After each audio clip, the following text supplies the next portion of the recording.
तो वेलकम है दोस्तों, नमस्कार है आप सभी का। चलिए आज के इस वीडियो में हम लोग बात करने वाले हैं किसमें, तो सेमेस्टर 3 इकोनॉमिक्स जेनरिक इलेक्टिव के रूप में जिन्होंने भी रखा है, यानी कि अर्थशास्त्र को अगर आपने जेनरिक इलेक्टिव या फिर जनरल के रूप में चुना है, ठीक है, तो आपका क्वेश्चन किस टाइप से आएगा।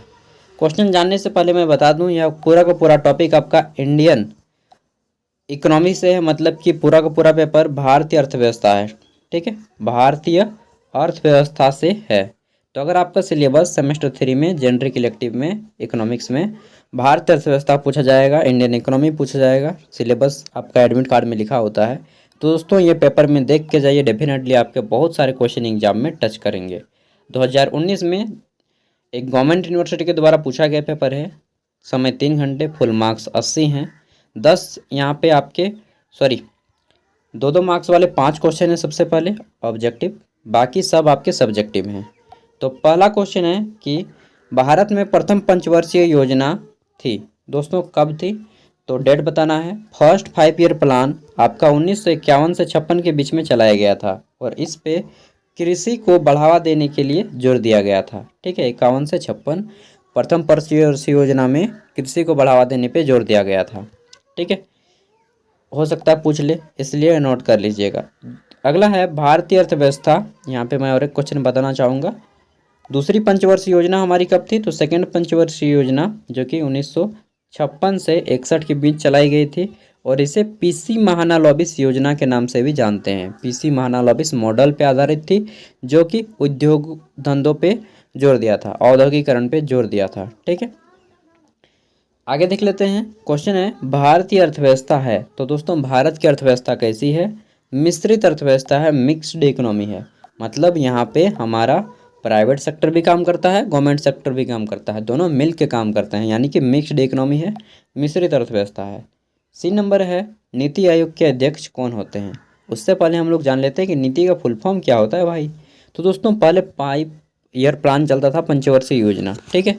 यह जो है 2017 तक लास्ट चलाया गया है और 2015 में इसको समाप्त करके, ठीक है, प्रधानमंत्री नरेंद्र मोदी ने नीति आयोग की स्थापना की। नीति का मतलब होता है national institute for transforming India, ठीक है, national institute for transforming India इसका फुल फॉर्म होता है। इसकी स्थापना हो सकता है पूछ ले, तो याद रख लीजिएगा 1 जनवरी 2015 और इसके अध्यक्ष होते हैं देश के वर्तमान प्रधानमंत्री, ठीक है। तो अभी कौन है, श्री नरेंद्र मोदी, ऑप्शन 3।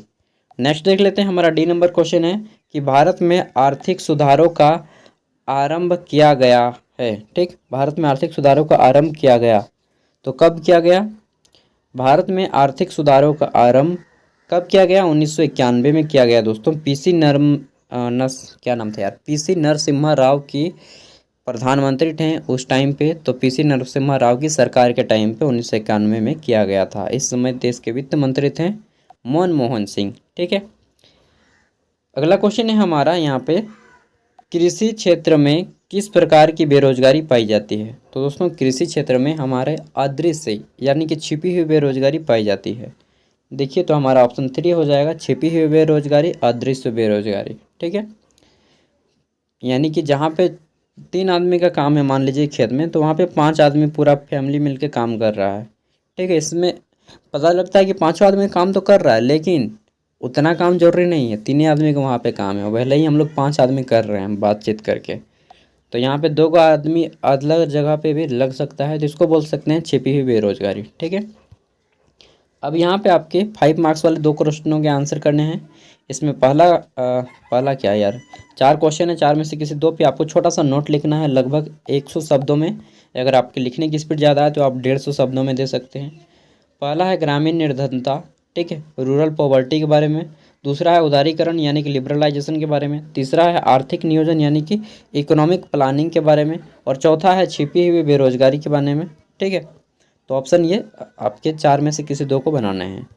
अब सभी आपके जो हैं बाकी 20 मार्क्स वाले क्वेश्चन हैं और इसका किसी 3 का आंसर कीजिएगा, क्योंकि ये आपका हो गया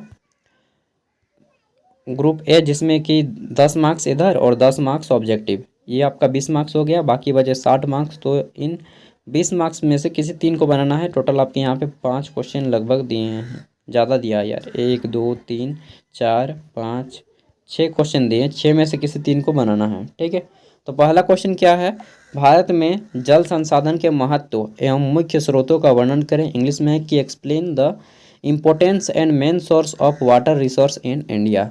ठीक है, तो इसमें अपने जल स्रोत में नदी तालाब जितना भी है, डैम, डोभा डोभी सब दे देना है यार, कुआं, चापानल। ठीक है, 3 नंबर हमारा है भारतीय अर्थव्यवस्था की संरचना पर निबंध लिखें। इंग्लिश में है कि right an essay on the structure of Indian economy. ठीक है, भारतीय अर्थव्यवस्था पे निबंध लिखना है। अर्थव्यवस्था की यहाँ पे अर्थव्यवस्था मिश्रित अर्थव्यवस्था, जहाँ पे प्राइवेट सेक्टर और आपका रूरल सेक्टर दोनों, सॉरी गवर्नमेंट सेक्टर दोनों मिल के काम करते हैं, इस टाइप से बताना है।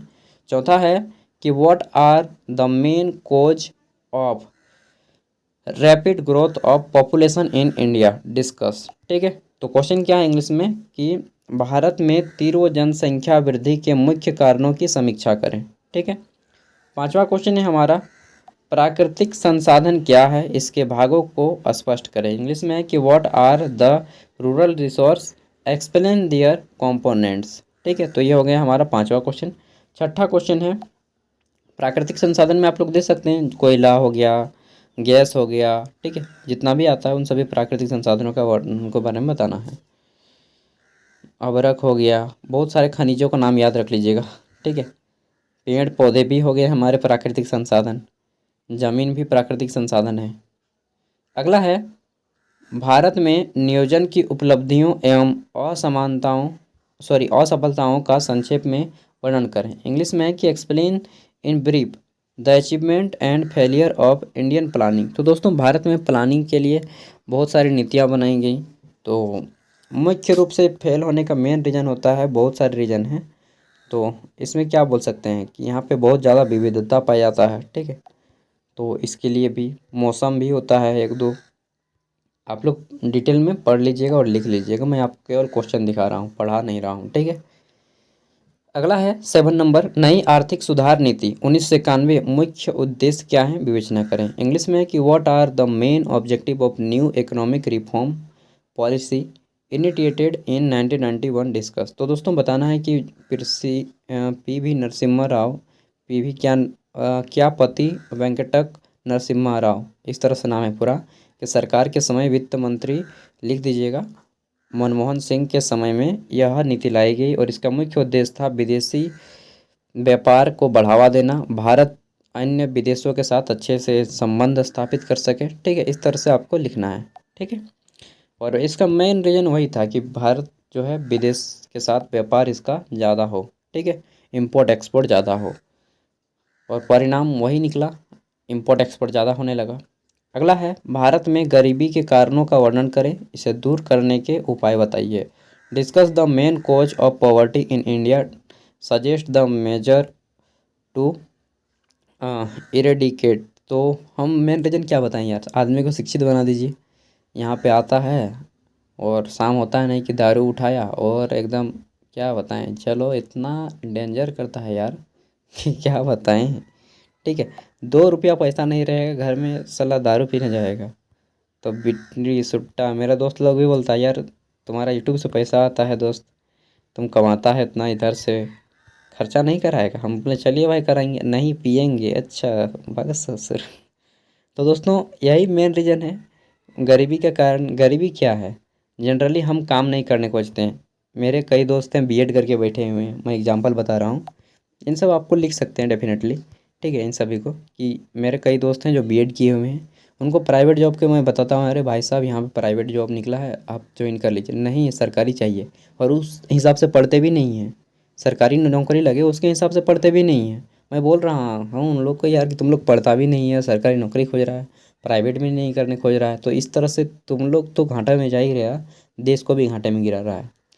ठीक, आप घर में बैठ रहे हैं, किससे इससे केवल आपको नहीं क्षति हो रही है, पूरे देश को क्षति हो रही है। लेकिन मोटा दिमाग का आदमी समझेगा तब ना।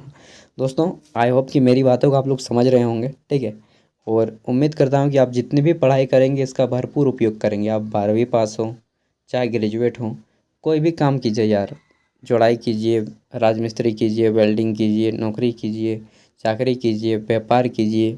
सरिया सेटरिंग कीजिए, जो भी काम करना है प्राइवेट सरकारी काम में भेदभाव मत कीजिए, ठीक है। समझ गए मेरे दोस्तों। अब मैं क्या बताऊँ, आप लोग खुद समझदार हैं, और नहीं समझिएगा तो फिर गरीबी बनिएगा।